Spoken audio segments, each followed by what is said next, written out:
Hello everyone, welcome to my YouTube channel.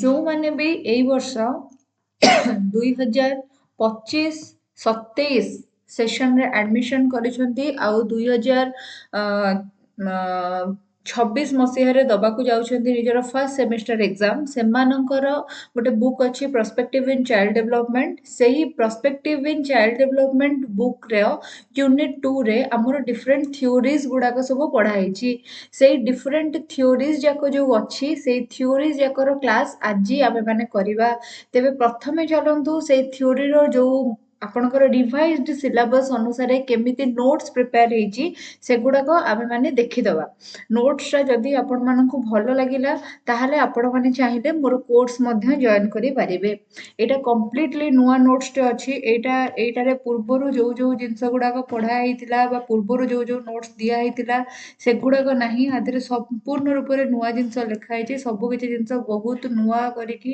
बहुत माने भलो तरीका रे लिखा हेची तो आपण माने निज स्क्रीन रे आगु देखि पारुथिबे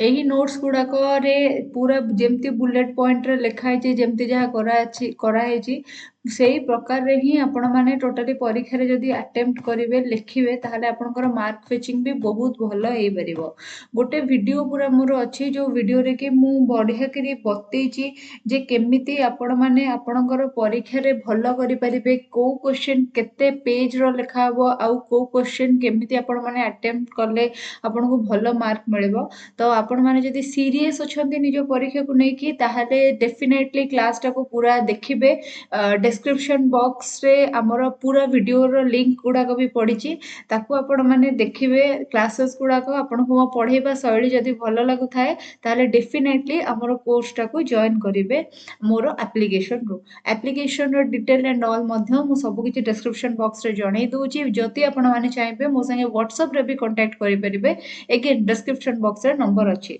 सेमिति मोर टेलीग्राम चैनल रो लिंक मध्य डिस्क्रिप्शन बॉक्स रे अछि आपण जदि चाहेबे मो संगे टेलीग्राम रे मध्य कनेक्ट करि पारिबे सो चलतु एबे आउ टाइम वेस्ट न करी क्लास टी को आरंभ करिबा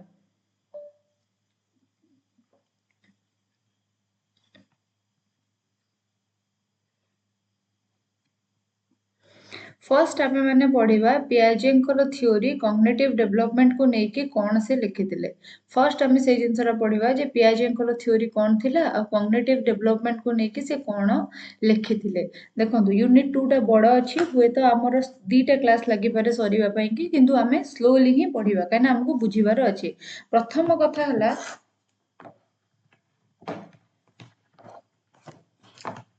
प्रथम कथा हला आपनकर कोन ना कॉग्निटिव डेवलपमेंट माने कोन मु कॉग्निटिव डेवलपमेंट माने आपनको बुझेइतिली मानसिक विकास को कॉग्निटिव डेवलपमेंट बोली कहा जाए मानसिक विकास कहले एबे कोन मानसिक विकास माने गोटे पिलार चिंता करिवार शैली तार बुद्धि तार कोनोसी जिंस गोटे भाबिवार शैली एही सब जिंस रे विकास होबा को मानसिक विकास बोली कहा जाए एबे देखंतु कॉग्निटिव डेवलपमेंट हमर जो रहिछि तार डेवलपमेंट कोन जो तार डेफिनेशन कोन cognitive development is the emergence of the ability to think and understand cognitive development होची कोन ना आपण माने कोनोसी जिंस विषय रे केमिति चिंता करूछंती आउ ताको केमिति बुझुछंती सेही जिंसटा आपनको कॉग्निटिव डेवलपमेंट जरिया रे ही संभव होइथाय आपनको क्षेत्र रे the acquisition of ability to think reason and problem solving so कोन हेजी ना एटा होची कॉग्निटिव डेवलपमेंट होची गोटे एबिलिटी रो एक्विजिशन माने आपणेबा बा आहरण करिबा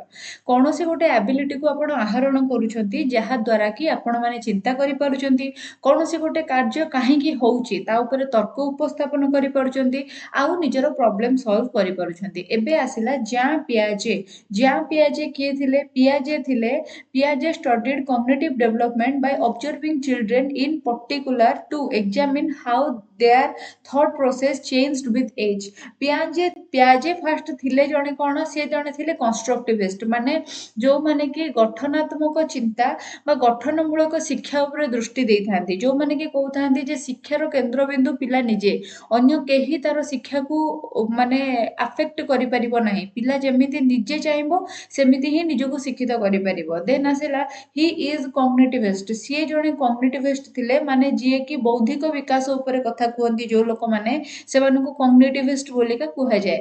ଦେନ୍ ସିଏ ଜଣେ ସୁଇସ୍ ସାଇକୋଲୋଜିଷ୍ଟ ଥିଲେ, ତାଙ୍କ ଘର ସୁଇଜରଲ୍ୟାଣ୍ଡ ଥିଲା, ସିଏ ଜଣେ ସୁଇସ୍ ସାଇକୋଲୋଜିଷ୍ଟ ଥିଲେ। ହି ଗେଭ୍ ଥିଓରି ଅଫ୍ ଜେନେଟିକ୍ ଏପିଷ୍ଟେମୋଲୋଜି। ସିଏ କ'ଣ କରିଥିଲେ ନା ଗୋଟେ ଥିଓରି ଦେଇଥିଲେ ଯାହାର ନାଁ ଥିଲା ଜେନେଟିକ୍ ଏପିଷ୍ଟେମୋଲୋଜି, ଯୋଉଥିରେ ସିଏ କହୁଥିଲେ ଯେ ମନୁଷ୍ୟର ବିକାଶକୁ ବା ମନୁଷ୍ୟର ମାନସିକ ବିକାଶକୁ ତାର ଜେନେଟିକ୍ ଆଉ ତାର ସାଙ୍ଗରେ ଥିବା ଏନଭାୟରମେଣ୍ଟ ଉଭୟ ଆଫେକ୍ଟ କରିଥାନ୍ତି। ଦେନ୍ ଆସିଲା ସିଏ କ'ଣ କରିଥିଲେ ନା ପର୍ଟିକୁଲାର ଇଣ୍ଡିଭିଜୁଆଲ ମାନଙ୍କୁ ଷ୍ଟଡି କରିଥିଲେ। ଆକ୍ଚୁଆଲି ସେ ନିଜ ପିଲାଙ୍କୁ ହିଁ ଷ୍ଟଡି କରିଥିଲେ, ଛୁଆରୁ ବଡ଼ ହେଲା ପର୍ଯ୍ୟନ୍ତ।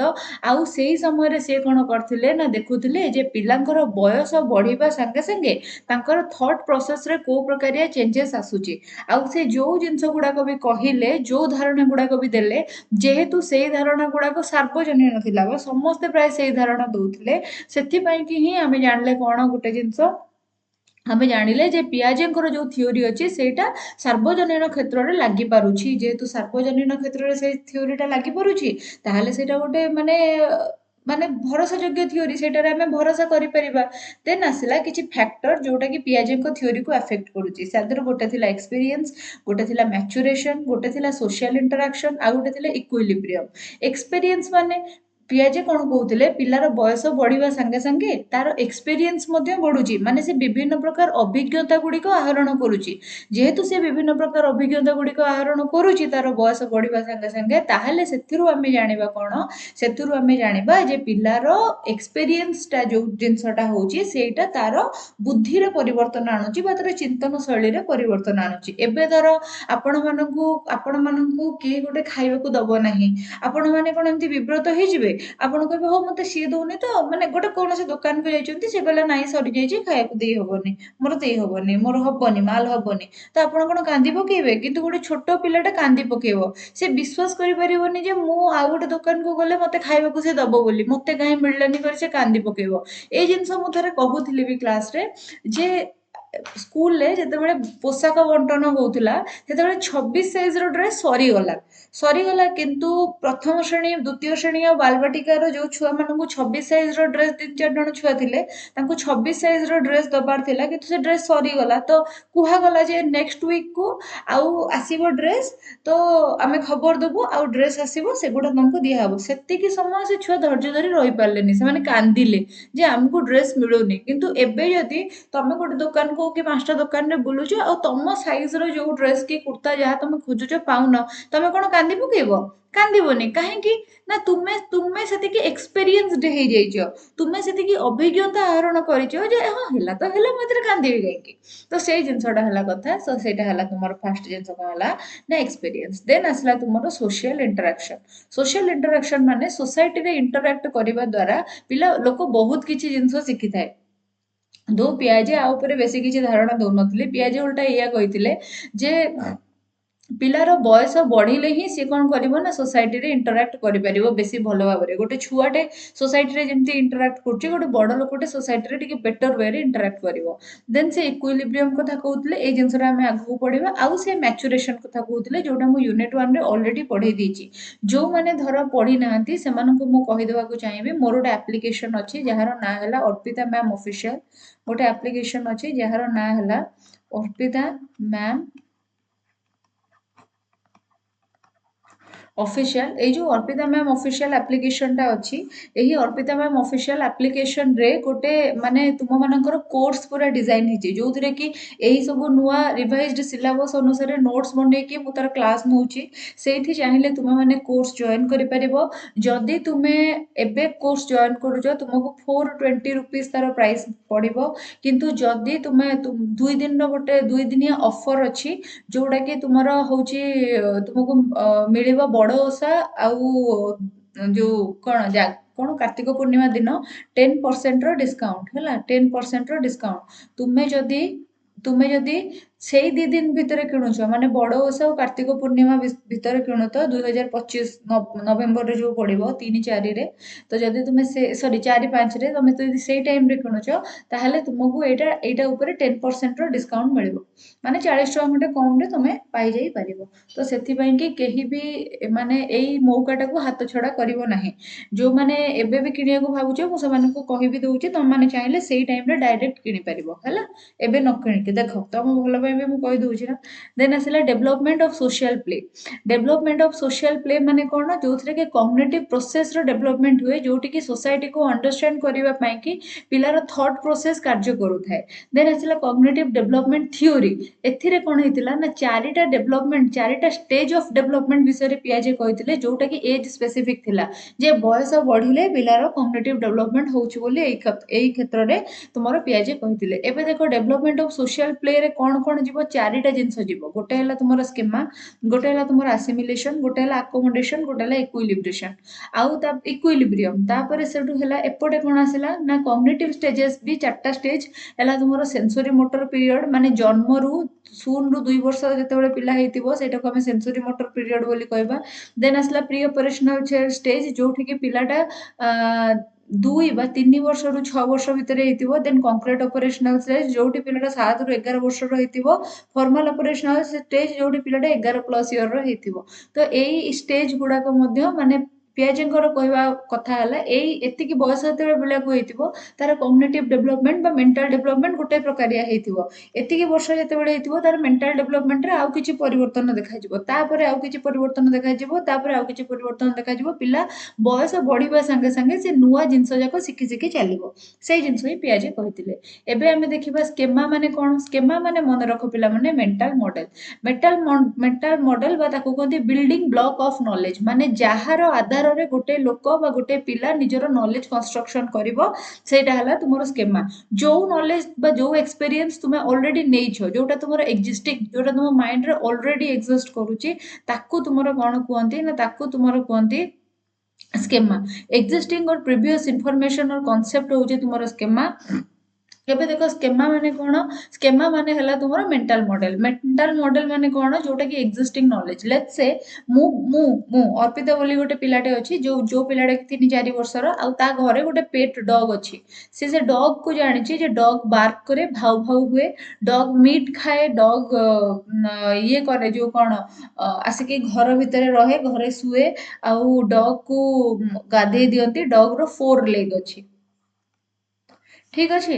ଏଇ ଜିନିଷଟା ମୋର ମାଇଣ୍ଡରେ ଅଛି ମୁଁ ଗୋଟେ 3-4 ବର୍ଷର ଛୁଆଟେ। ଏଇଟା ହେଲା ମୋର ମେଣ୍ଟାଲ ମଡେଲ ବା ମୋର ଏକ୍ଜିଷ୍ଟିଂ ନଲେଜ ଯୋଉଟା ଅଲରେଡି ମୋ ପାଖରେ ଅଛି। ମୁଁ ପ୍ରିଭିୟସ ଇନଫର୍ମେସନ ମୋ ଘରେ ମୁଁ ଦେଖୁଛି ମୋର ଏକ୍ସପେରିଏନ୍ସରୁ ମୁଁ କ'ଣ କରୁଛି ନା ସେଇ ଜିନିଷଟା ଶିଖିଛି। ଏବେ ଆସିମିଲେସନ ମାନେ କ'ଣ ଯେତେବେଳେ ଏଇ ଜିନିଷରେ ମୋ ମାଇଣ୍ଡରେ ଯୋଉ ଥିଲା ଡଗର 4 ଲେଗ ଅଛି ତା ଦେହରେ ଯଦି କିଛି ନୂଆ ନଲେଜ ଆଉ ଇନଫର୍ମେସନ ଆଡ ହେଲା ସେଇଟା ହେଲା ତୁମର ଆସିମିଲେସନ। ଆସିମିଲେସନ ମାନେ କ'ଣ ଯେତେବେଳେ ଜିନିଷ ଗୁଡା ପ୍ଲସ୍ ହବ ବା ଆସିମିଲେଟ ହଉଥିବ ତାକୁ କୁହନ୍ତି ଆସିମିଲେସନ। ଧର ମତେ କାଲି ସକାଳକୁ କିଏ ଗୋଟେ କ୍ୟାଟ୍ ଆଣିକି ଦେଖେଇଲା କି ଗୋଟେ କାଉ ଆଣିକି ଦେଖେଇଲା ଆଉ କହିଲା ଯେ ଦେଖ ଏଇଟା କ'ଣ।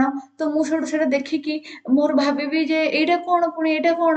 ତ ମୁଁ ସେଠି ମୋର ପୁରୁଣା ନଲେଜରେ ଗୋଟେ ନୂଆ ନଲେଜ ଆଡ ହେଲା ଯେ କ୍ୟାଟ୍ ବି ଗୋଟେ ଆନିମଲ ଯିଏକି ପେଟ୍ ଯିଏକି ଘରେ ରୁହେ ଆଉ ଯିଏକି ମିଟ୍ ଖାଇପାରେ ଆଉ ଇୟାର ବି ହଉଛି 4 ଲେଗ ଅଛି। କାଉ ବି ହଉଛି ଗୋଟେ କ'ଣ ହେଇଛି ନା ତୁମର ପେଟ୍ ଆନିମଲ ବା ଡୋମେଷ୍ଟିକ ଆନିମଲ ୟାକୁ ବି ଆମେ ଘରେ ରଖୁ କିନ୍ତୁ ୟାକୁ ଆଉ ନିଜ ବେଡରୁମ ଭିତରେ ରଖୁନି ତାକୁ ସେପାରେଟ ରଖୁ। ଆଉ କାଉରେ କ'ଣ ହୁଏ ନା ତାର ବି 4 ଲେଗ ଅଛି କିନ୍ତୁ ସିଏ କ'ଣ କରେ ନା ମିଟ୍ ଖାଏ ନାହିଁ। ସିଏ କ'ଣ ଖାଏ ନା ସିଏ ଘାସ ପତ୍ର ଖାଏ। ତ ସେଇଠି ମୋର ଯୋଉ ପ୍ରିଭିୟସ ନଲେଜ ଥିଲା ଯେ ସବୁ 4 ଲେଗ ଆନିମଲ ମାନେ ମିଟ୍ ଖାଆନ୍ତି ସେଇଟା ମୋର ଚେଞ୍ଜ ହେଲା। ସବୁ 4 ଲେଗ ଆନିମଲ ମାନେ ଆମ ବେଡରେ ଆମ ସାଙ୍ଗରେ ଶୋଇପାରିବେ ସେଇଟା ବି ମୋର ଚେଞ୍ଜ ହେଲା ଯେତେବେଳେ କାଉର କନସେପ୍ଟ ଆସିଲା। ସେତେବେଳେ ମୋର କ'ଣ ହେଲା ନା ମୋର ପ୍ରିଭିୟସ ନଲେଜ ଯାହା ଥିଲା ତା ଦେହରେ ନୂଆ ନଲେଜଟା ଯେତେବେଳେ ମିଶିଲା ମୋ ନଲେଜଟା ମଡିଫାଏ ହେଇଗଲା। ମୁଁ ଆଉ କିଛି ଜିନିଷ ଶିଖିଲି ସେଇଟାକୁ ଆମେ ମାନେ କହିବା କ'ଣ ନା ଆକୋମୋଡେସନ। ଯୋଉଥିରେ ଟୁ ମଡିଫାଏ ଦ ଏକ୍ଜିଷ୍ଟିଂ ଇନଫର୍ମେସନ ଯୋଉଟା ତୁମର ପ୍ରିଭିୟସ ନଲେଜ ଯୋଉଟା ଅଛି ନୂଆ କନସେପ୍ଟ ଆଡ କରି ତୁମେ ସେଇ ନଲେଜଟାକୁ ସମ୍ପୂର୍ଣ୍ଣ ରୂପରେ ଅଲ୍ଟର କରିଦଉଛ ସେଇଟାକୁ ତୁମେ ମାନେ କ'ଣ କୁହ ନା ଆକୋମୋଡେସନ। ଏବେ ଭାବ ଯୋଉ ଦିନ ମୁଁ ଜୁ ଯିବି ବୁଲିବାକୁ ବା ଚିଡିଆଖାନା ଯିବି, ମୁଁ ଗୋଟେ ଲାୟନ ଦେଖିବି, ମୁଁ ଦେଖିବି ସିଏ ବି 4 ଲେଗ୍, କିନ୍ତୁ ନା ସିଏ ମିଲ୍କ ଦଉଛି, ନା ସିଏ ଯୋଉ ଟ୍ରି ଲିଫ୍ ଏଗୁଡା ସବୁ ଖାଉଛି, ନା ତାକୁ ଆମେ ଘରେ ରଖୁଛୁ। ଭାବ ମୋର କେତେ ବଡ ମେଣ୍ଟାଲ ମୁଣ୍ଡରେ ଗୋଟେ କେତେ ବଡ ଚେଞ୍ଜ ହବ। କିଛିରେ ବି ସେ ମ୍ୟାଚ୍ କଲାନି। ଫାଷ୍ଟ ହେଲା ୟାକୁ ଆମେ ଘରେ ରଖିପାରିବା କି? ନୋ, ରଖିପାରିବାନି। ଇଏ ଘାସ ପତ୍ର ଖାଉଛି କି? ନୋ, ଘାସ ପତ୍ର ଖାଉନି। ଇଏ ଭାଉ ଭାଉ ହଉଛି କି? ନୋ। ଇଏ ମ୍ୟାଉ ମ୍ୟାଉ ହଉଛି କି? ନୋ। ଇଏ ହମା ହମା ହଉଛି କି? ନୋ। ତା ମାନେ କଣ ହେଲା, ମୋର ପ୍ରିଭିୟସ ଏକ୍ସପିରିଏନ୍ସ ଯୋଉ ଗୁଡାକ ଥିଲା ସେଗୁଡାକ ସାଙ୍ଗରେ ଏ ଲାୟନକୁ ଦେଖିଲା ପରେ ମୁଁ ଯୋଉ ଏକ୍ସପିରିଏନ୍ସ ପାଇଲି, ଏଗୁଡାକ ଜମା ବି ମ୍ୟାଚ୍ କଲାନି। ତାହେଲେ ଏଇ ଜିନିଷଟା କଣ ହଉଛି? ଡିସ୍ ଇକ୍ୱିଲିବ୍ରିୟମ ହଉଛି। ଯେତେବେଳେ ମୁଁ ପ୍ରିଭିୟସଲି ଯାହା ଯାହା ଜାଣିଛି ତା ସାଙ୍ଗରେ ମୋର ନୂଆ ନଲେଜଟା ମ୍ୟାଚ୍ ହେଇଯାଉଛି ବା କୋପ୍ କରି ଯାଉଛି, ସେତେବେଳେ ଇକ୍ୱିଲିବ୍ରିୟମ ଫର୍ମେସନ ହଉଛି। ଏବେ ଏଇ ଯୋଉ ଚିତ୍ରଟା ମୁଁ କରିଛି ଏଇଟାକୁ ତମକୁ ବୁଝେଇ ଦଉଛି। ଫାଷ୍ଟ ହେଲା ତୁମ ମାଇଣ୍ଡରେ କିଛି ଗୋଟେ ସ୍କେମା ଥିବ, କିଛି ବି ଜିନିଷକୁ ନେଇକି ଗୋଟେ ତୁମର ପୂର୍ବରୁ ଧାରଣା ଥିବ। ତୁମେ ଯେତେବେଳେ ସେଇ ଧାରଣା ସାଙ୍ଗରେ ନୂଆ କିଛି ଜିନିଷ ଯୋଡ଼ିଲ, ସିମିଲାର ଜିନିଷ କିଛି ଯୋଡ଼ିବାକୁ ଚେଷ୍ଟା କଲ, ସେଇଟା ହେଲା ତୁମର ଆସିମିଲେସନ। ଏବେ ଦେଖ, ଡଗ୍ ବି ଘରେ ରହୁଥିଲା, ଡୋମେଷ୍ଟିକ ଆନିମଲ, ମିଟ୍ ଖାଉଥିଲା, ବେଡରେ ଶୋଉଥିଲା। କ୍ୟାଟ୍ ବି ତୁମର ଡୋମେଷ୍ଟିକ ଆନିମଲ, ଘରେ ରହିଲା, ମିଟ୍ ଖାଇଲା, ବେଡରେ ଶୋଇଲା, ଚଳିବ। ପାଖାପାଖି ସେମାନେ ସମାନ, ପାଖାପାଖି ସମାନ। ତୁମେ ନୂଆ ଗୋଟେ ଜିନିଷ ଜଷ୍ଟ ଆଡ୍ କଲ, କିନ୍ତୁ ଆଉ ଯେତେବେଳେ ତୁମର ଦିଟା ଯାକ ଜିନିଷ ମାନେ ପୂର୍ବ ନଲେଜ ସାଙ୍ଗେ ଯୋଉ ତୁମର ନୂଆ ନଲେଜ ଯୋଉଟା ସେଇଟା ବାଲାନ୍ସ ହେଇଗଲା, ତୁମେ କହିଲ ଯେ ଭାଇ ଇକ୍ୱିଲିବ୍ରିୟମ ଫର୍ମେସନ ହେଇଗଲା, ଇକ୍ୱିଲିବ୍ରିୟମ ଫର୍ମେସନ ହେଇଗଲା। କିନ୍ତୁ ପରବର୍ତ୍ତୀ ସମୟରେ ଯେତେବେଳେ ତୁମର ଆଉ ଗୋଟେ ନୂଆ ସିଚୁଏସନ ସେଇଥିରେ ଆଡ୍ ହଉଛି, ସପୋଜ ତୁମେ କାଉ ଦେଖୁଛ କି ତୁମେ ଲାୟନ ଦେଖୁଛ, ସେତେବେଳେ କଣ ହଉଛି ନା ତୁମର ପ୍ରିଭିୟସଲି ଯୋଉ ଯୋଉ ନଲେଜ ତୁମେ ରଖିଛ, ସେଇ ପ୍ରିଭିୟସ ନଲେଜଟା ତୁମର ଆଉ ଏବେ ନୂଆ ନଲେଜ ସାଙ୍ଗରେ ମ୍ୟାଚ୍ କରୁନାହିଁ। ତୁମେ ଭାବୁଛ ଲାୟନଟାକୁ ନେଇକି ମୁଁ ଘରେ ରଖିପାରିବିନି, ନାଇଁ ଲାୟନଟାକୁ ମୁଁ ବେଡରେ ଶୋଇ ପାରିବିନି, ଲାୟନଟା ଜଙ୍ଗଲରେ ରହିବ, ଲାୟନ ତ ଭାଇ ଏମିତି ମତେ ହିଁ ଖାଇଯିବ ସିଏ। ତାହେଲେ ସେଠି କଣ ହଉଛି ନା ତୁମର ଡିସଇକ୍ୱିଲିବ୍ରିୟମ ଫର୍ମ ହଉଛି। ହେଲା, ସେଠି ତୁମର ଡିସଇକ୍ୱିଲିବ୍ରିୟମ ଫର୍ମ ହଉଛି। ଦେନ୍ ତୁମେ କଣ କରୁଛ ନା ତୁମ ପୁରୁଣା ନଲେଜ ଆଧାରରେ କିଛି ଏମିତି ନୂଆ ନଲେଜ ପୁରେଇକି ନିଜର ନଲେଜଟାକୁ ପୁରା ମଡିଫାଏ କରିଦଉଛ। ଆଉ ସେଇ କ୍ଷେତ୍ରରେ ଆମେ ମଡିଫିକେସନ ଅଫ ନଲେଜ ଯୋଉଠି ହେଇଯାଉଛି, ତାକୁ ଆମେ ଆକୋମୋଡେସନ ବୋଲି କହୁଛେ। ପରୀକ୍ଷା ଖାତାରେ ପିଲାମାନେ ଏଇତିକ ଲେଖିକି ଏଇ ଚିତ୍ରଟା କରିବାକୁ ଟୋଟାଲ ଭୁଲିବନି। ବିଲକୁଲ ଏଇ ଚିତ୍ରଟା ତମେ କରିବ। ଯଦି ତୁମେ ଏଇ ଚିତ୍ରଟା ଭଲରେ କଲ, ବଢିଆ କିରି ସୁନ୍ଦର କିରି, ଯେମିତି ଏବେ ଏମିତି ହେଇଛି, ଏମିତି ଯଦି କଲ, ତୁମ ପରୀକ୍ଷାରେ ତୁମକୁ ବହୁତ ସୁନ୍ଦର ମାର୍କ ମିଳିବ, ଆଇ ଗ୍ୟାରେଣ୍ଟି ଇଟ୍। ଦେନ୍ ତାପରେ ସେଠୁ ନେକ୍ସଟ ଗୋଟେ ଚିତ୍ର କରିକି ଆମେ ଏଇ ଆସିମିଲେସନ ଆକୋମୋଡେସନ ପ୍ରୋସେସଟା ବୁଝିବା। ପ୍ରୋସେସଟା ହେଲା schema. Dog has 4 leg, it is a domestic animal, it is domestic animal. ଏଇଆ ଆସିମିଲେସନ ମାନେ କଣ? ଯେତେବେଳେ ମୁଁ ଗୋଟେ କାଉ ଦେଖୁଛି ଆଉ ଗୋଟେ ନୂଆ କନସେପ୍ଟ ଆଡ୍ କରୁଛି ଯେ ଡଗ୍ ତ ଘରେ ରହୁଛି, କିନ୍ତୁ କାଉକୁ ଆମକୁ ତାର ନିଜର ଗୋଟେ ସେଲ୍ଟର କରିକି ସେଥିରେ ରଖିବାକୁ ପଡିବ। ଦେନ୍ ଗୋଟେ କଗ୍ନିଟିଭ ଇକ୍ୱିଲିବ୍ରିୟମ କ୍ରିଏଟ ହେଲା। ଆସିମିଲେସନ କଲି ମାନେ କଗ୍ନିଟିଭ ଇକ୍ୱିଲିବ୍ରିୟମ କ୍ରିଏଟ ହେଲା। ଏଇଠି ଦେଖ, ଆସିମିଲେସନ କଲି ମାନେ ପୂର୍ବ ନଲେଜ ସାଙ୍ଗେ ନୂଆ ନଲେଜ ଟିକେ ଟିକେ ମ୍ୟାଚ୍ କରୁଛି, ଇକ୍ୱିଲିବ୍ରିୟମ କ୍ରିଏଟ ହଉଛି। ତାପରେ ସେଠୁ ମୁଁ କଣ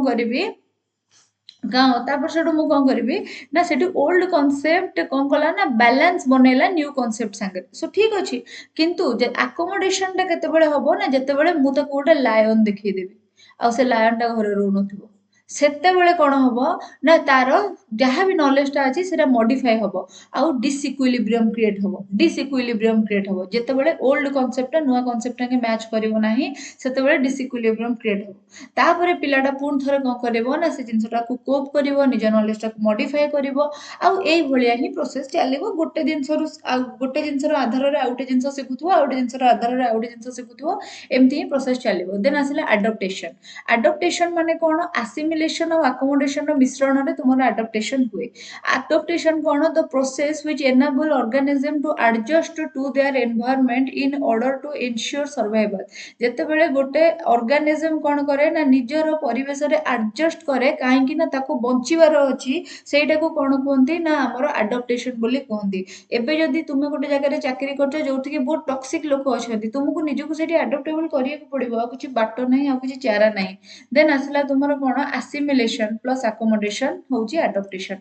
ଇକ୍ୱିଲିବ୍ରିୟମ୍ କ'ଣ ଯୋଉଟା ମୁଁ ଅଲରେଡି ବୁଝେଇ ଦେଇଛି, ତଥାପି ଆଉ ଥରେ ବୁଝେଇ ଦଉଛି। This is an ଅନଗୋଇଂ process which refines and transforms mental structure constituting the bias of cognitive development।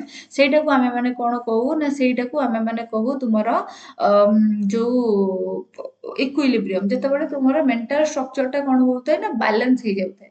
ଦେନ୍ ତାପରେ ଆସିଲା ପିଲାମାନେ ଆମର ଏଇ ଯୋଉ ଷ୍ଟେଜେସ୍ ଗୁଡାକ ଯୋଉଗୁଡାକ ଆମମାନେ ଏଇଠି ଦେଖିଥିଲେ, ଏଇଗୁଡାକ କଗ୍ନିଟିଭ୍ ଷ୍ଟେଜେସ୍, ଯୋଉଟା ଏଜ୍ ସ୍ପେସିଫିକ୍, ମାନେ ଏଜ୍ ସାଙ୍ଗରେ ଯୋଉ ଷ୍ଟେଜ୍ ଗୁଡାକ ଚାଲୁଥାଏ ତାକୁ ଆମେ କଗ୍ନିଟିଭ୍ ଷ୍ଟେଜ୍ ବୋଲି କହିବା। ସେନ୍ସରି ମୋଟର ଷ୍ଟେଜ୍ ହଉଛି 0 ରୁ 2 ବର୍ଷ ବୟସରେ ପିଲାର ହୁଏ। ଏଇ ସମୟରେ ପିଲା କେବଳ ତାର ସେନ୍ସ ଅର୍ଗାନ୍ସ ଆଉ ତାର ମୋଟର ସ୍କିଲର ବ୍ୟବହାର କରିଥାଏ। ସେନ୍ସ ଅର୍ଗାନ ଆଉ ମୋଟର ସ୍କିଲର ବ୍ୟବହାର କରୁଛି ମାନେ ସେ କ'ଣ କରୁଛି? ସେନ୍ସ ଅର୍ଗାନ ଆଉ ମୋଟର ସ୍କିଲର ବ୍ୟବହାର କରୁଛି ମାନେ ସିମ୍ପଲ ଏଇଆ ଯେ ପିଲାଟା କ'ଣ କରୁଛି ନା ତାର ଇନ୍ଦ୍ରିୟ, ଶ୍ରବଣେନ୍ଦ୍ରିୟ, ଦର୍ଶନେନ୍ଦ୍ରିୟ ଏସବୁର ବ୍ୟବହାର କରୁଛି। ଆଉ ତାର କ'ଣ ହଉଛି ନା ଗୋଡ଼ ହାତ ବାଡ଼େଇକି ସେ ନୂଆ କିଛି ଜିନିଷ ଶିଖୁଛି। ଏଇ ସମୟରେ ସେ କିଛି ସିମ୍ବଲ ବା କିଛି ଲାଙ୍ଗୁଏଜ ଶିଖିନଥାଏ। ଦେନ୍ ଆସିଲା ସେକେଣ୍ଡ ପଏଣ୍ଟ, ଲର୍ନ ଅବଜେକ୍ଟ ପରମାନେନ୍ସ। ଯେତେବେଳେ ତାର 0 ରୁ 2 ବର୍ଷ ବୟସ, ମାନେ ସେ 2 ବର୍ଷ ଆଡ଼କୁ ଯାଉଥାଏ, ସେତେବେଳେ ତାର ଅବଜେକ୍ଟ ପରମାନେନ୍ସ ଡେଭଲପ ହୁଏ। ମାନେ ଛୋଟବେଳେ ପିଲାଟା ଧର କୌଣସି ଗୋଟେ ଜିନିଷ ଧରିଛି, ତମେ ତା ହାତରୁ ଛଡ଼େଇ ନେବ, କେହିକିନା ଟିକେ କାନ୍ଦିବ, ତମକୁ ହେଇ ଯୋଡ଼େଇ ଦେଇକି ସେ ଭୁଲିଯିବ ସାଙ୍ଗେ ସାଙ୍ଗେ। କିନ୍ତୁ ଧୀରେ ଧୀରେ ତା ମାଇଣ୍ଡରେ ସେମିତି ହେଇ ଡେଭଲପ ହୁଏ, ତା ବ୍ରେନଟା ସେମିତି ଡେଭଲପ ହୁଏ ଯେ ସିଏ କ'ଣ କରେ ନା ଜିଦି କରିବାକୁ ଲାଗେ ଯେ ମୁଁ ମାନେ ମତେ ଦେ ଏଇ ଜିନିଷଟା। ଆବାଉଟ 7 ମାସର ହେଲା ବେଳକୁ ତାପରେ ଅବଜେକ୍ଟ ପରମାନେନ୍ସ ବଢିଯାଏ। ମାନେ ସେ ଯୋଉ ଜିନିଷ ତମେ ତା ପାଖରୁ ନେଇଯାଉଛ, ସେ ଜାଣେ ଯେ ମୋର ଏଇ ଜିନିଷଟା ଅଛି, ଆଉ ସେ କ'ଣ କରେ ନା ସେଟାକୁ ଧରିବାକୁ ଚେଷ୍ଟା କରେ ବା ପାଇବାକୁ ଚେଷ୍ଟା କରେ। ଏକ୍ସପ୍ଲୋରିଂ ଏନଭାୟରନମେଣ୍ଟ ମୋବିଲିଟି, ଏନଭାୟରନମେଣ୍ଟ ମୋବିଲିଟିଟାକୁ ସିଏ କ'ଣ କରୁଥାଏ ନା ଧୀରେ ଧୀରେ ଏକ୍ସପ୍ଲୋର କରୁଥାଏ। ଲେଟ୍ସ ସେ ଅଚିହ୍ନା ବାରିବା ଯୋଉ କୁହନ୍ତି, ଧର ନିଜ ଘରେ ଅଛି ମାମୁଁ ଘରକୁ ଯିବ, ଅଚିହ୍ନା ବାରିବ। ନିଜ ଘରେ ଅଛି ମାମୁଁ ଘରକୁ ଯିବ, ସେ ଏନଭାୟରନମେଣ୍ଟ ଯୋଉଟା ଥିବ ସେଇଟା ସାଙ୍ଗରେ ସିଏ କ'ଣ କରିବ ନା ଖାପ ଖୁଆଇବାକୁ ମାନେ ଖାପ ଖାଇବାକୁ ଚେଷ୍ଟା କରିବ। ଲାଙ୍ଗୁଏଜ ଡେଭଲପମେଣ୍ଟ ଇନ୍ ରୁଡିମେଣ୍ଟାରୀ, ମୌଳିକ ଭାବରେ ପିଲାର ଲାଙ୍ଗୁଏଜ ଡେଭଲପମେଣ୍ଟ ହଉଥିବ। ମାନେ ବହୁତ ମାନେ ସେ ତା ତା ବ୍ୟା ବ୍ୟା ମ୍ୟା ମ୍ୟା କରିକି କଥା କହୁଥିବ, ବହୁତ ରୁଡିମେଣ୍ଟାରୀ ସେଟା ଥିବ, ମାନେ ବହୁତ ମୌଳିକ ଭାବରେ ତାର ଲାଙ୍ଗୁଏଜ ଡେଭଲପମେଣ୍ଟ ହଉଥିବ। ଦେନ୍ ଆସିଲା ପ୍ରି ଅପରେସନାଲ ଷ୍ଟେଜ, ଯୋଉଟା ହଉଛି 2 ରୁ 6 ବର୍ଷ ବୟସର ପିଲା। ଏଇ ବୟସରେ ପିଲାକୁ ଆମେ କ'ଣ କହୁ ନା ପିଲା अर्ली चाइल्डहुड स्टेज रे अछि बोली कहू। एई सब जिंस गुड़ाक मु यूनिट 1 रे पढ़ाई दीची। देन तापर आसला प्री ऑपरेशनल स्टेज। एइथिरे कोन हुए ना language use become mature. Language रो जो व्यवहार हो सेटा आउरी मैच्योर तरीका रे हुए। Learn symbolical thinking, language memory etcetera.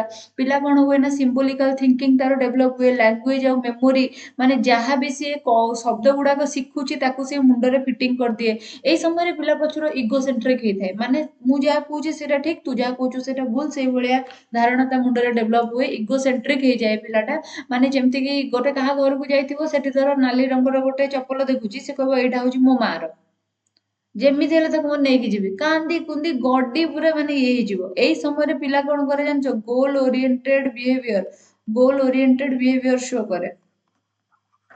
एई समय पिलार थॉट जोटा थाए सेटा रिभर्सिबल हेई परिबो नाही। माने तमे धर कहबो मु तोठू बड़, तू ताठू बड़, से ताठू बड़, सबठू बड़ किए, से कह देबो, से किछ कहि परिबोनी, से कहबो मु।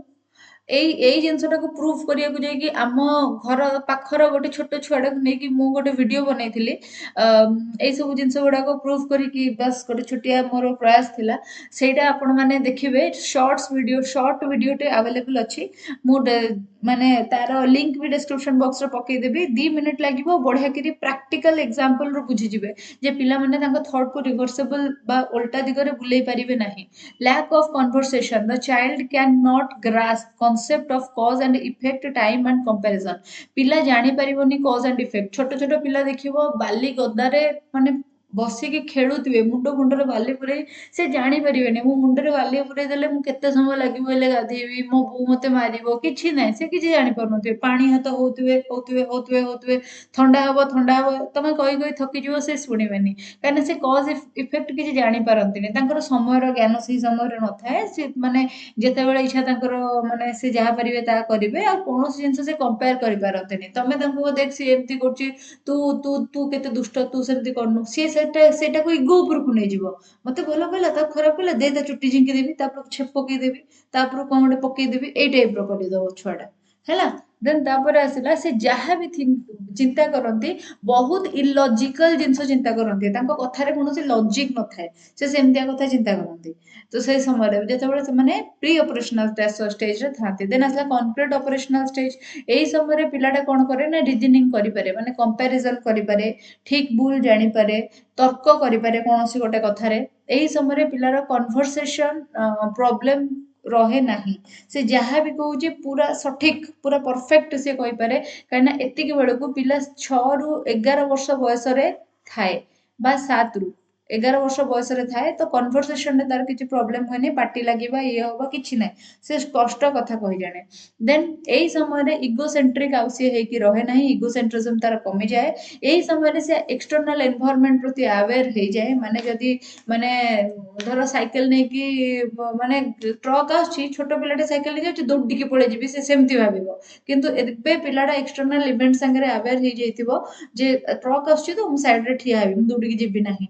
କି ଧର ଗୋଟେ ବାଇକ୍ ଆସୁଛି, ମୁଁ ସାଇକେଲ ନେଇକି ଜୋର ଜୋର ଚଲେଇକି ତାକୁ ଟପେଇକି ପଳେଇବି। ଏମିତିଆ ଯୋଉ ସବୁ ଇଲଜିକାଲ କଥା ଯୋଉଟା ପ୍ରି ଅପରେସନାଲ ସମୟରେ ପିଲା ଭାବୁଥିଲା, ସେଟା କନକ୍ରିଟ ଅପରେସନାଲ ସମୟରେ ପିଲା ଭାବେ ନାହିଁ। Realisation of own thought and feeling, ସେ କଣ ଫିଲ୍ କରୁଛି ସେ ସବୁ ଜିନିଷ ସେ ଜାଣିପାରେ। ମାନେ ଭୋକ ଲାଗିବ ଯଦି ଆଉ କନ୍ଦା କଟା ନ କରିକି ନ ଶୋଇକି ନ ବସିକି ଯାଇକି ତା ମାଆକୁ ମାଗିବ, ମା ଖାଇବାକୁ ଦିଅ, ମତେ ଭୋକ ଲାଗିଲାଣି, ମା ମତେ ଟିଫିନରେ ଆଜି ଏଇଆ ଖାଇବାର ଅଛି, ମା ମୋ ଡ୍ରେସ୍ ମଇଳା ହେଇଗଲାଣି ସଫା କରିଦିଅ। ଏସବୁ ଜିନିଷ ସେ ଜାଣିପାରିବ, ସେ ଧୀରେ ଧୀରେ ନିଜେ ନିଜେ ନିଜ ଥଟ୍ ଗୁଡା ବୁଝିବ ଆଉ ନିଜ ଫିଲିଙ୍ଗସ ଗୁଡା ବୁଝିକି କହିବ।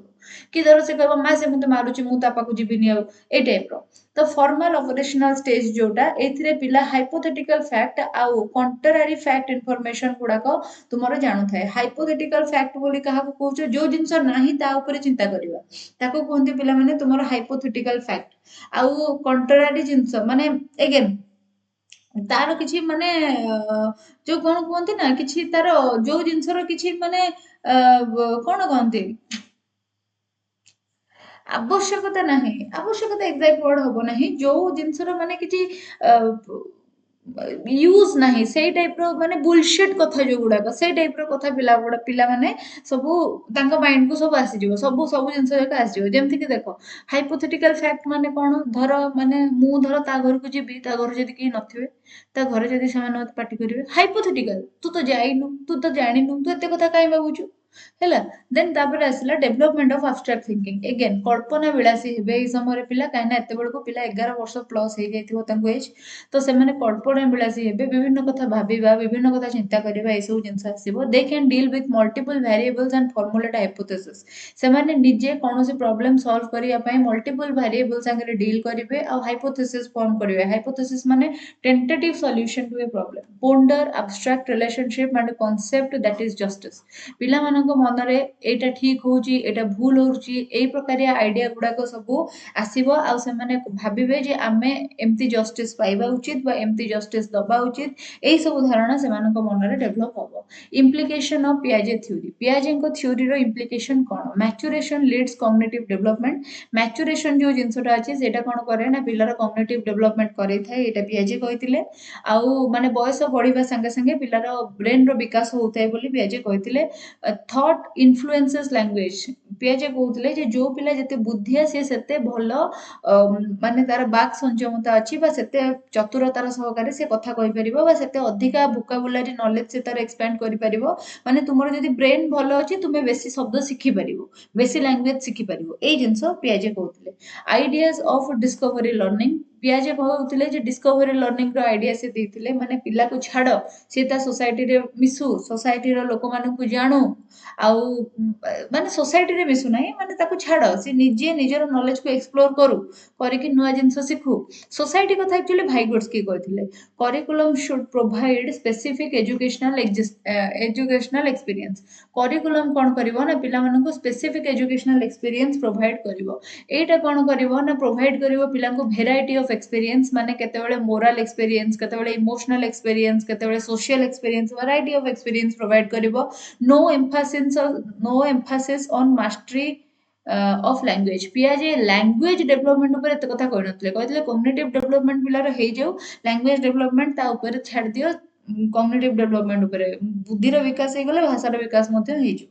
देन आसला emphasis on thinking and reasoning पियाजे कहउथिले जे पिला चिंता करू आ सब कथारे तर्क दऊ एटा ऊपर से एम्फासिस देइथिले आ सेही जिंसटा हमें एजुकेशनल फील्ड रे मध्य इम्प्लीमेंट करि परिबा देन आसला greater emphasis on intellectual development पियाजे social development cognitive development sorry social development moral development आउ हमर अदर जहा जहा डेवलपमेंट ऊपर चूज करथिले काहाकू ना तुमर जो इंटेलेक्चुअल डेवलपमेंट को बहुत से इंटेलेक्चुअल डेवलपमेंट पाई कि कथा कहउथिले बहुत से फ्लैग बेरर थिले इंटेलेक्चुअल डेवलपमेंट रो एबे पिला माने आउ गोटे इंपोर्टेंट क्वेश्चन देखिबार समय आसी जाइछि एही इंपोर्टेंट क्वेश्चन टा मध्य तुमरो परीक्षा रे माने पढुथिबार देखा जाइछि तो चलो डिस्कशन करिबा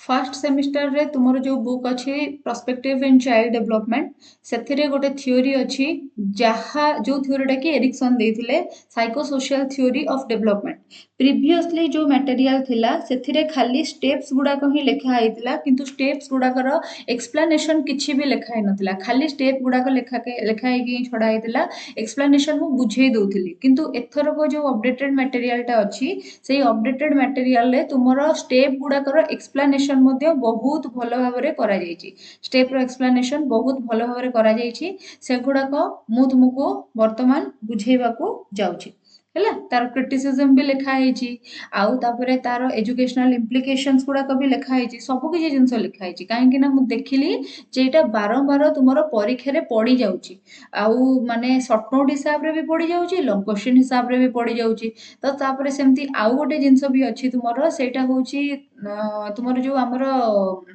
କଣ କୋଲବର୍ଙ୍କର ଥିଓରି ଅଫ ମୋରାଲ ଡେଭଲପମେଣ୍ଟ କୋଲବର୍ଙ୍କର ଥିଓରି ଅଫ ମୋରାଲ ଡେଭଲପମେଣ୍ଟ ଯୋଉଟା ଅଛି ସେଇଟା ବି ତୁମର ପ୍ରିଭିୟସ ନୋଟ୍ସ ଯୋଉମାନେ ତୁମେ ଦେଖିଥିବ ତା ଦେହରେ ବି ବିଶେଷ କିଛି ଡିଟେଲରେ ଲେଖା ହେଇ ନଥିଲା ଖାଲି ଡାଇଗ୍ରାମ ଟିକେ କରାହେଇକି ଛଡା ହେଇଯାଇଥିଲା ଖାଲି ଟିକେ ଡାଇଗ୍ରାମ କରାହେଇକି ଏମିତି ଛଡା ହେଇଯାଇଥିଲା କିନ୍ତୁ ଏଥରକ ତାର ସବୁ ଲେଭେଲ ଗୁଡାକ ଏକ୍ସପ୍ଲେନ କରାହେଇଛି ଭଲ ଅତି ସୁନ୍ଦର ଭାବରେ ଏକ୍ସପ୍ଲେନ କରାହେଇଛି ଆଉ ତାପରେ ତାର ବି କ୍ରିଟିସିଜମ ଗୁଡାକ କଣ ରହିବ ଆଉ ତାର ବି ଯୋଉ ଏଜୁକେଶନାଲ ଇମ୍ପ୍ଲିକେସନ୍ସ କଣ ରହିବ ସେଗୁଡାକ ମଧ୍ୟ ଡିସ୍କସନ ହେଇଛି ସୋ ଅପଡେଟେଡ ମ୍ୟାଟେରିଆଲ ଯୋଉଟା ରହିଛି ସେଟା ମୁଁ ନିଜେ ବହୁତ ଡେଡିକେସନର ସହକାରେ ପ୍ରିପେୟାର କରିଛି ଯେ ତୁମମାନଙ୍କର ଅପଡେଟେଡ ସିଲାବସ ଅନୁସାରେ ତମକୁ କିଛି ଅସୁବିଧା ନ ହଉ ଆଉ ପ୍ରିଭିୟସଲି ଯୋଉ ଯୋଉ ମ୍ୟାଟେରିଆଲ ଗୁଡାକ ବନା ହେଇଥିଲା ତା ଦେହରେ ଯୋଉ ଲ୍ୟାକ୍ୟୁନା ଗୁଡାକ ଥିଲା ସେଗୁଡାକ ଏଥିରେ ଓଭରକମ କରାହେଇଛି ଇଭେନ ୟୁନିଟ ରୁ ତୁମର ଯୋଉଠୁ ଆରମ୍ଭ ମାନେ ପିଆଜେଙ୍କର ଥିଓରି ଅଫ କଗ୍ନିଟିଭ ଡେଭଲପମେଣ୍ଟ ଯୋଉଟା ସେଇ ପାଖରୁ ହିଁ ତୁମେ ଦେଖିବ ଯେ ତୁମର ମ୍ୟାଟେରିଆଲ ଗୁଡାକ କେତେ ସୁନ୍ଦର କିରି ବନା ହେଇଛି କେତେ ଡେଡିକେସନର ସହକାରେ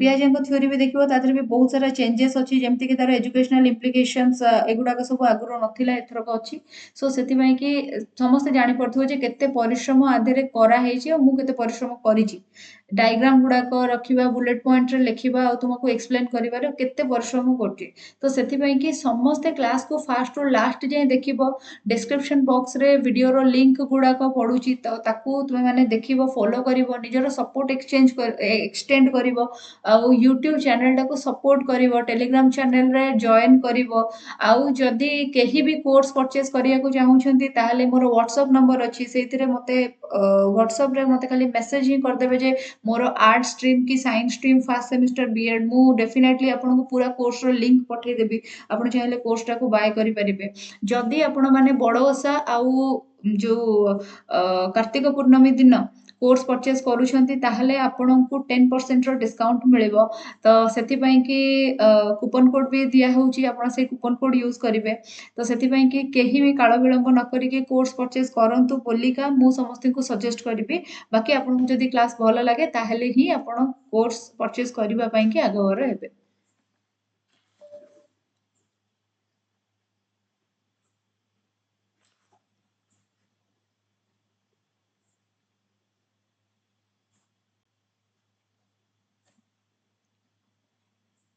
ଏବେ ଚାଲନ୍ତୁ Erikson psychosocial theory of development ଦେଖିବା। He proposed a theory on the basis of social development. ସିଏ କ'ଣ କରିଥିଲେ ନା ପିଲାମାନଙ୍କର ସାଇକୋଲୋଜି ସୋସିଆଲ ଡେଭଲପମେଣ୍ଟରେ କେମିତି ସାହାଯ୍ୟ କରେ ସେଗୁଡ଼ାକ ଉପରେ ଫୋକସ୍ କରିଥିଲେ। He believe that development in human being is a continuous process. ସେ ବିଲିଭ୍ କରୁଥିଲେ ଯେ ମନୁଷ୍ୟମାନଙ୍କର ଯେଉଁ ଚିନ୍ତାଧାରା ଅଛି ଆଉ ସେମାନଙ୍କର ଯେଉଁ ବିକାଶ ଅଛି সেটা ଗୋଟେ କଣ୍ଟିନ୍ୟୁଅସ୍ ପ୍ରୋସେସ୍ ଅଟେ, ମାନେ ଜୀବନ ବ୍ୟାପୀ। ପିଆଜେ କ'ଣ କଲେ 11 ବର୍ଷ ପର୍ଯ୍ୟନ୍ତ ତୁମର ବ୍ରେନ୍ର ଡେଭଲପମେଣ୍ଟ କ'ଣ ହେବ ସେଇଟା ହିଁ କହିଲେ। ତାପରେ କ'ଣ ଡେଭଲପମେଣ୍ଟ ଅଟକି ଯାଉଛି କି? ତାପରେ ବି ତ ମନୁଷ୍ୟ ଭାବୁଛି, ତାପରେ ବି ତ ମନୁଷ୍ୟର ଚିନ୍ତାଧାରା ବିଭିନ୍ନ ଜିନିଷରେ କ'ଣ ହେଉଛି ନା ବିଭିନ୍ନ ପ୍ରକାରିଆ ଦେଖାଯାଉଛି। ତ ତା ପର ଜିନିଷ ଗୁଡ଼ାକ କ'ଣ?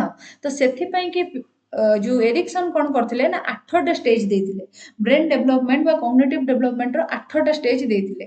Erikson proposed a theory on the basis of social environment. Hence, his theory is called as a psychosocial theory of development. ठीक अच्छे, तो चलो देखिबा। According to him, 8टा स्टेज रे फास्ट स्टेज रे कोन? फास्ट स्टेज हला ट्रस्ट वर्सेस मिसट्रस्ट। तापर हला स्टेज 2 ऑटोनॉमी वर्सेस शेम। तापर हला स्टेज 3 इनिशिएटिव वर्सेस गिल्ट। तापर हला स्टेज 4 इंडस्ट्री वर्सेस इंफ्योरिटी।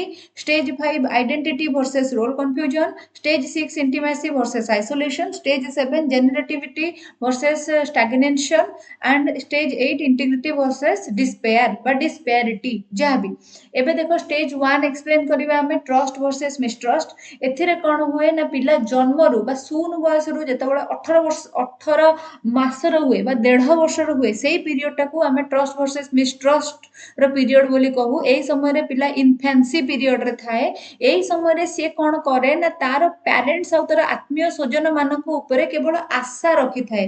କି ପ୍ରକାର ଆଶା ରଖିଥାଏ? ଯେ ମୋର ଯାହା ବେସିକ୍ ନିଡ୍ ଅଛି ତମମାନେ ତାକୁ ପୂରଣ କର। ମତେ ମୋ ଶରୀର ବଢିବା ପାଇଁ କି ମତେ ଯେତିକି ଖାଇବା ପିଇବା ଯେତିକି ପୋଷକ ଦରକାର ସେତିକି ନରିଶମେଣ୍ଟ ମତେ ଦିଅ। ମତେ ତୁମେ ମାନେ ଭଲ ପାଅ। ଯେତେବେଳେ ମତେ ଭୋକ ଲାଗୁଛି ମୁଁ କାନ୍ଦୁଛି ମୋ ମା ଆସିକି ମତେ ଟିକେ କ୍ଷୀର ଦେଇଦଉ। ଯେତେବେଳେ ମତେ ଜ୍ୱର ହଉଛି କି ମତେ କିଛି ଅସୁବିଧା ହଉଛି ସେତେବେଳେ ମୋର କେୟାର ନିଆଯାଉ। ବେସିକ୍ ନିଡ୍ସ ତାର ଫୁଲଫିଲ୍ ହଉ ଏତିକି ହୋପ୍ ସିଏ ରଖେ। ଭର୍ଚ୍ୟୁ ଏଇ ସମୟରେ କ'ଣ ଥାଏ ନା ହୋପ୍। ଯଦି ପିଲା ଯାହା ଚାହୁଁଛି, ଯଦି ସେ କାନ୍ଦିଲେ ତାକୁ କିଏ କୋଳେଇ ନଉଛି, ତାକୁ କିଏ ଧରୁଛି ଗେଲ କରୁଛି, ତାହେଲେ ତା ମନ ଖୁସି ହୁଏ ଆଉ ସେ ବିଶ୍ୱାସ ବାନ୍ଧେ, ତାର ଟ୍ରଷ୍ଟ ଆସେ ଯେ ହଁ ମୋ ପାଇଁ ଲୋକ ଅଛନ୍ତି। କିନ୍ତୁ ଯଦି ଏଇ ସମୟରେ ସେଇ ସବୁ ଡିଜାୟାର ତାର ଫୁଲଫିଲ୍ ନ ହୁଏ ତାହେଲେ ତାର ମିସଟ୍ରଷ୍ଟ ଆସିଯାଏ ବା ସିଏ ଅବିଶ୍ୱାସ କରିବାକୁ ଲାଗେ। ଦେନ୍ ଆସିଲା ସ୍टेଜ 2। ସ୍टेଜ 2 ରେ କ'ଣ ହୁଏ ନା ତୁମର ଅଟୋନୋମି ଭର୍ସେସ ଡାଉଟ୍ ବା ସେମ୍ ଆସିଯାଏ। ତୁମର ଏଇ ସମୟରେ କ'ଣ ହଉଥାଏ ନା ପିଲାଟା 1.5 ବର୍ଷରୁ 3 ବର୍ଷ ବୟସରେ ଥାଏ। ଏଟାକୁ अर्ली चाइल्डहुड पीरियड बोली आमे कहू। एई समय पिला विल प्रदर्शन करे, ताको सबु करिवार विल थाए। विलिंगली से सबु करथाय, विलिंगली सबु करथाय। एई समय आमे कोन करिया कथा ना पिला को एनकरेज करिवा कथा जे से करू फ्रीली से जे कोनोसी नुआ जिंस करबा को चाहूची करू।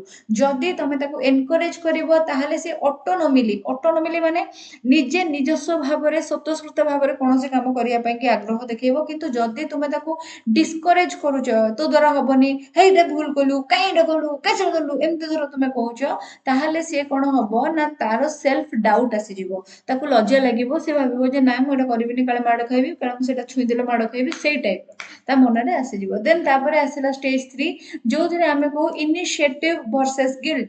एई समय रे अगेन पिला कोन करे ना सब जो काम करे पर्पजफुली करे कहीं ना 4 ରୁ 6 वर्ष माने से इगोसेंट्रिक थिबो, माने से प्री ऑपरेशनल पीरियड रे थिबो। सो एई समय रे तार एज हला प्ले एज, से खेलिया को भल पाए, विभिन्न नुआ नुआ खेलना तार को देले से खुशी हुए। सेते बेले ताकू आमे कोन करबा ना इंडिपेंडेंटली कोनो से काम करिया को छाड़ दबा। माने धर खेलना खेलुची भांगुची तो भांगु देखिबा, सेई भली आमे ताकू छाड़ी दबा।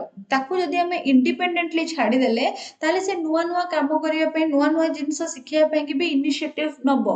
किंतु जदी आमे कोन करूथिबा ना ताकू ओभरली हबो, ओभरली कंट्रोल करूथिबा सबु केस रे बहुत कंट्रोल तक करूथिबा।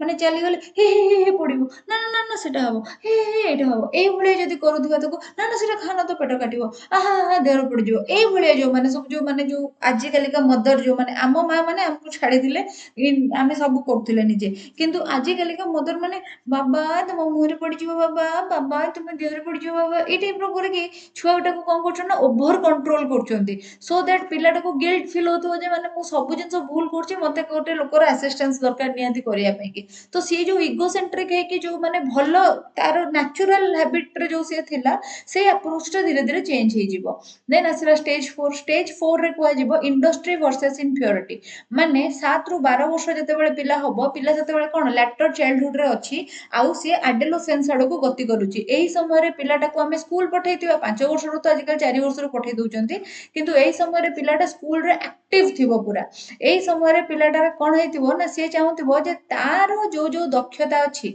बा जो जो क्षमता अछि सेगुडा को से प्रदर्शन करू ता कॉम्पिटेंसी से देखो ता क्षमता कोन अछि से कोन सामर्थ्य रखिछि ता कॉम्पिटेंसी से देखो से केते कॉम्पिटेंट सेटा देखो एही समय रे कोन हुए ना a sense of industry is a desire to be creative and productive a school child should be encouraged in their creative and productive endeavours so एही समय रे पिलाटा कोन करबो ना नुवा किछि जिंस तयारी करबा क्राफ्टिंग करबा ड्राइंग करबा नुवा नुवा जिंस गुडक सब क्लियर माने सॉरी कोन नुवा नुवा जिंस गुडा अटेम्प्ट करबा कोनोसी एसे लिखिबा ये करबा ए सब जिंस तको शिखा हबो से निजे निजे से गुडा सब करबो जदी से ए सब जिंस करूची ताहले तार प्रोडक्टिविटी आ तार क्रिएटिविटी दीटा जाको बढ़िबो किंतु जदी आमे कोन करूचे ना ताको अगेन ସବୁ କଥାରେ ତାକୁ କଣ କରୁଛେ ନା ଗାଇड କରୁଛେ ମନା କରୁଛେ ରୋକୁଛେ ବାଡିଆ ବାଡି କରୁଛେ ଡରଉଛେ ତାହେଲେ ତାର କମ୍ପିଟେନ୍ସି ରହିବନି ଇନକମ୍ପିଟେନ୍ସ ହେଇଯିବ ସେ ଆଉ ତାକୁ ଫିଲ୍ ହବ ଯେ ମୁଁ ଇନଫିରିୟର ଏଇ ସମୟରେ ପିଲା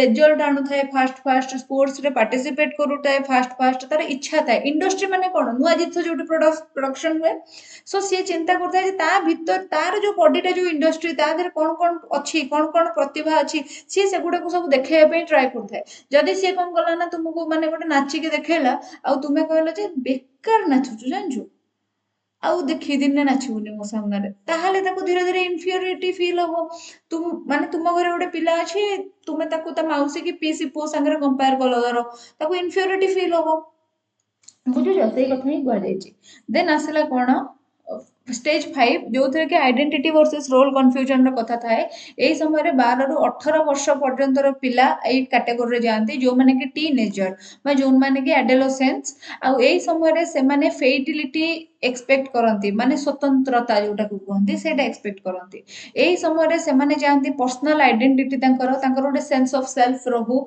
से माने काहे कि ना से माने ऑलरेडी गोटे ट्रांजिशनल एज रे अछंती जो थिरे कि आमे आ तांको छोट छुआ बोली कि भी कहने आमे तांको बड़ पिला बोली कि भी कहने तांको बॉडी रे सब प्रकार हार्मोनल चेंजेस होची तांकर फिजिकल ग्रोथ भी अबागिया करी होची माने डेंगा हे जानती पिला किंतु ग्रोथ हो न थाए तो गाल फाड़ ठाकरा देखा जिबा हाथ गोड़ नळिया देखा जिबा एम्ति से माने जिंस गुडा फेस करचंती आ जदी सेही समय रे तमे तांको रोकीबो तमे तांको पार्टी करिवो तांको संगे फ्रेंडली नेचर न रखिबो ताहले से माने डेफिनेटली कोन हबो ना से माने कन्फ्यूज हे जिवे क्राइसिस हे जिवो तांकर कन्फ्यूज हे जिवे एक तो से माने निजो परिचय खोजुचंती मु एबे से माने ए पीरियड रे कोन हेतिबो ना चाइल्डहुड पीरियड रु एडल्टहुड आडको जाउथिबे चाइल्डहुड पीरियड रु एडल्टहुड पीरियड आडको जाउथिबे सो तुमे जदी एक तो से माने निजो आइडेंटिटी पाउ नांती जे भाई मते कोन करिया दरकार दु ऊपर से तमे जदी चाइल्डहुड माने तमे जदी आंगुरी तांको प्रेशराइज करूथिबो सब कथारे केंगा तांक संगे करथिबो ताले ऑब्वियसली तांकर रोल कंफ्यूजन हबो ना से माने जानि परिबेनी जे भाई कोन होउची कोन नै केते बेले को तू एडो गोड पिले हेलुनी जानि पन्नु केते को तू छोटे तो मुंडो पुराना तो सेते बेले छुआ कंफ्यूज हे जाउथबो ना नै तो आज माने एई बयस रे हम घर भी तो सेया होउची तुम माने भी फेस करछो मु भी फेस करछी देन असला स्टेज 6 रे आसे इंटीमेसी वर्सेस आइसोलेशन एई समय रे कोन होय ना एज हेताय पिला को माने 18 रु 40 वर्ष बा 35 रु 40 वर्ष एटी 35 लिखची 18 रु 35 40 वर्ष रे हेताय लोकटा से एई समयटा को हम एडल्टहुड बा अर्ली स्टेज ऑफ एडल्टहुड बोली कहू एई समय रे गोटे लोक भलो पाइबा चाहे जेतले 18 19 वर्ष रो होऊ हमें हमको हमको प्रथम प्रथम प्रेम हुए पुनी से प्रेम माने 95% केस रे ब्रेकअप हो जाए आमे बहुत माने भांगी पडू से समय रे आमे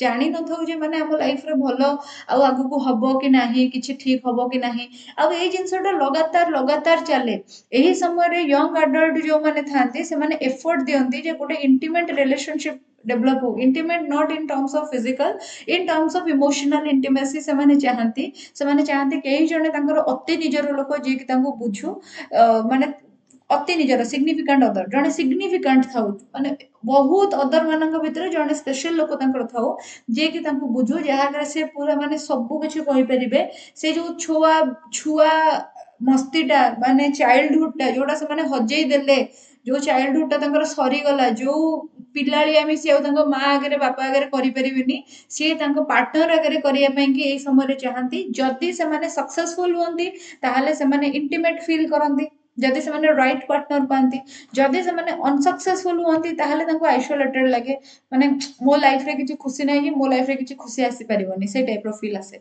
देन आसला स्टेज 7 ए समय टाकू होची जेनरेटिविटी वर्सेस स्टैग्नेशन जेनरेटिविटी वर्सेस स्टैग्नेशन माने कोन ए एज रे पिलाटा 35 रु 40 वर्ष रु आरंभ करी 60 वर्ष पर्यंत रे लोकटा पिला जे जन्म होइतिला इन्फेंसी रे हमें पढुतिले से बे लोक होई गलानी बुढा होई गलानी सेही एज रे पहुंची जाइते एटा को हमें लेट एडल्टहुड बोलिका कहू एही समय रे से लोकटा केवल केयर आशा करे निजर पार्टनर ठारू केयर आशा करे से निज पार्टनर पई केयर देखाए जो लोक देखिथिबो जीवन रे बहुत झगड़ा होतिबे 40 45 वर्ष होला बेलको माने निज स्वामी स्त्री बहुत झगड़ा होतिबे 40 45 वर्ष होला बेलको सेमान को रियलाइज हो ये जीवन सारा मो साथ देला ହେଲା माने तुम्हें निज घरे निज बापा माँ का केस देखी छुआ बेले आम देखुले से केजे बड़े बड़ी हुई झगड़ा हुई तो सेठू एबे एबे देखिबो माने माने तांको ठारू अधिका भल पाउथुवा लोक परस्पर को केही नाहंती तांको देखिके तुमे निज लाइफ रो एक्सपीरियंस नबो जे हां मत माने ए माने